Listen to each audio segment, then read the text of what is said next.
guys, welcome to another video. It is Saturday. We are currently 1 week out from the Devil's Racetrack Backyard Ultra Marathon that we're going to be running next Saturday. Hopefully we can continue recovering. My hip is still not at 100%. I'll get into more of that later in the video, but it's Saturday. We made it home we were out of town for work in Mississippi again this week, which sucks. I don't like not being able to post a video. I was trying to post a video on Friday, but I was out of town for work and not really anything to record. It's just really boring. But we're back home. It's Saturday. We have some plans for this weekend. A little bit of training, a little bit of this, a little bit of that. So let's get into that. But first I figured I would introduce you guys to the new cat in the family. This is Wilder. Came home from work and Allison had adopted another cat from the same animal shelter we got Shadow from. She saw on their Facebook posting about this cat, and then she had to have it, so now we have a new member of the family. So that's great. Like leaving town for work, coming back to a new mouth to feed. That's amazing, right? But this guy's a whole lot. Shadow was great, but this guy's a whole lot more fun. He's more playful. He's not a grouchy pants like Shadow is. Shadow's just, it's his world. We're living in it. But now we're going to be heading to a Huntsville Havoc game, which should be fun. They're in the playoffs. If they lose this game, then their season is over. If they win, they can continue competing in the playoffs. But yeah, should be a fun night. I'll see you in Huntsville. All right, so we just made it here. Like I said, they're in the playoffs, so they have to win tonight to stay in the playoffs to hopefully win the championship. But Allie's a big Havocs fan. Who do you think's gonna win tonight? Havocs. By, what's your score prediction? 3-2. 3-2. She doesn't even know who they're playing, but no. All right, we're gonna go to the game. We'll see you after it. In my mind, in my head, this is what we all came from. The dreams we had, the love we shared, this is what we're waiting for. In my mind, in my head, this is what we all came from. The dreams we had, the love we shared, this is what we're waiting for.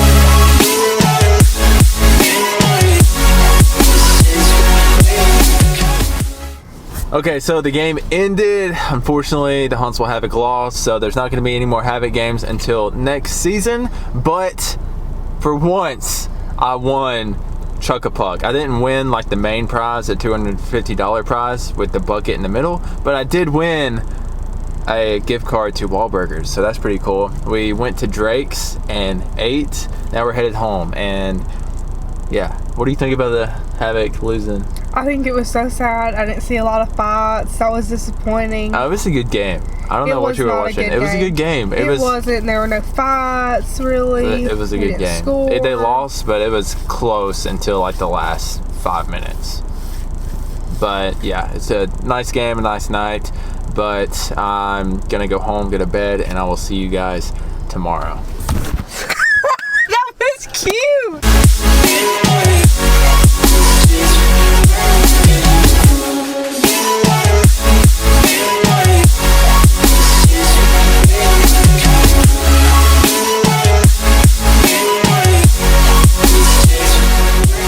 So it is the next day. We're out here at Wade Mountain getting a long run in, and my hip is feeling so much better. Like no complaints at all right now, and we're 7.5 miles in. Yesterday I came here to run. I ran 1 mile.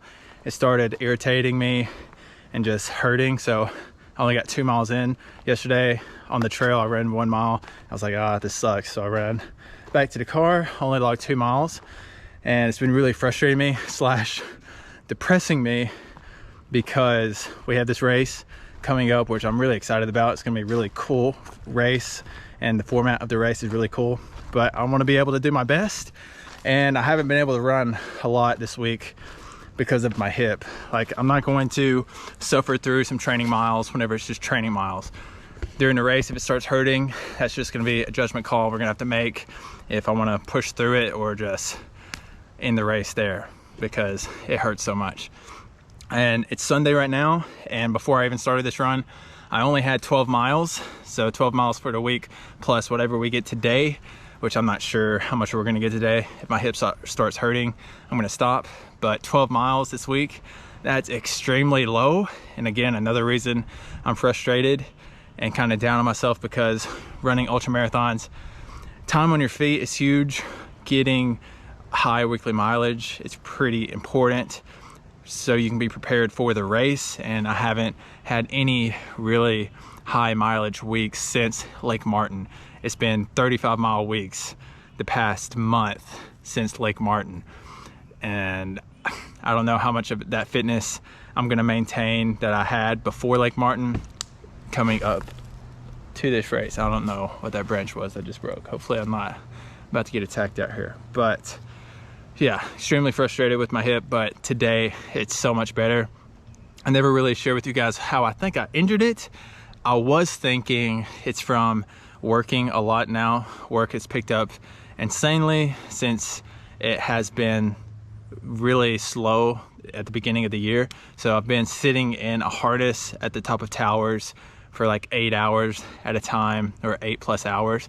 And I thought maybe that was what was hurting my hip. But I remember now, in one of my videos, recent videos I shared, I slid in some mud at Duck River and I fell like directly on my hip. It didn't hurt at the time I fell, but just thinking back and looking and getting information about hip bursitis, like landing on your hip like that can cause irritation in your bursa and can cause hip bursitis. So maybe that was it. I don't know. Regardless, I've been taking a lot of ibuprofen every day. I've been doing a lot of stretching and just not running as much. So that has helped a lot. It seems today, if we can continue this long run without any of it flaring up again. But yeah, just figured I would update you guys on that, and I will see you at the end of this long run. Okay, a little update right after I got that clip. I'm running. I don't have my contacts in because I ran out of contacts a few months ago, and I haven't got around to going and buying more of them. So I've been using my glasses. Obviously, I don't have my glasses on out here on the trail. So every time I'm running, I'm like, oh, I hope that's not a snake, that stick right there that's not moving. Well, I ran into a snake right there. I can't really zoom in on this GoPro. But yeah, almost stepped on it. It's probably doesn't look like a poisonous snake. I don't know what a poisonous snake looks like. So every snake is poisonous if I don't know what a poisonous snake looks like. So yeah, luckily I didn't step on that snake. And now I'm just gonna be worried about stepping on snakes all day today. I'll see you at the end of this run. All right, so I ended up calling that long run after the first out and back at Wade Mountain, 10 miles. After I saw that snake, every stick, every root began to look like a snake, and I'm not about snakes. I know it's a part of trail running, being out on the trails. I don't fuck with snakes, but I figured we can get into the topic of this video. I got this video idea from a friend of mine, Rob Hall. He is currently training for Ironman St. George. He has a YouTube channel, you can go check that out. But in one of his videos, he talks about training while in a relationship. He's married, but I'm in a relationship, my girlfriend, Allie, and I can definitely see how endurance athletes, their relationships can suffer or even fail, because whenever you're training for something big, such as, well, I mean, big could be a marathon or an ultra marathon, an Ironman, anything that's pushing you outside your comfort zone, and it's requiring a lot more time and a lot more energy from you than whenever you weren't doing that, your relationships might suffer, your time in your relationships might suffer. You may not be able to spend as much time with them as you did previously. Whenever I first started dating Allie, it was right after my 24-hour run, and then after that I was so burnt out I took 2 good months off from training. So whenever we were first dating, I didn't really train at all. It was just go to work and then hang out with her, basically. So whenever I started training for these 100-mile races, it changed drastically. Whenever basically my whole life is kind of revolving around this race at the moment. And I think it's really just important to communicate with your partner or with your friends or with your family. We're grown. Like, if you have a problem, communicate that problem to them, and then you can come up with a solution together. Don't be childish and be mad at them and then make them figure out why you're mad at them.